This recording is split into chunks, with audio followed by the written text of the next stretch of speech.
Hi friends, ఏటీఎంలో money deposit చేయాలంటే ఎలాగా?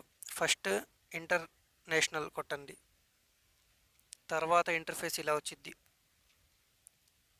దాంట్లో ఎంటర్ పిన్, దాని తర్వాత డిపాజిట్ మీద, తర్వాత క్యాష్ డిపాజిట్ మీద, దాని తర్వాత కంటిన్యూ.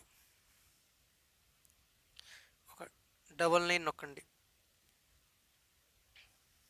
అయిపోయిందా? ఎస్. మీ పిన్ నెంబర్ కొట్టండి. ఒక ఎంటర్ పిన్ 4. అయిపోయిన తర్వాత ఎస్ కరెంట్. ఇప్పుడు ఓపెన్ అయిపోయింది. ఇప్పుడు మనీ దాని లోపల పెట్టండి.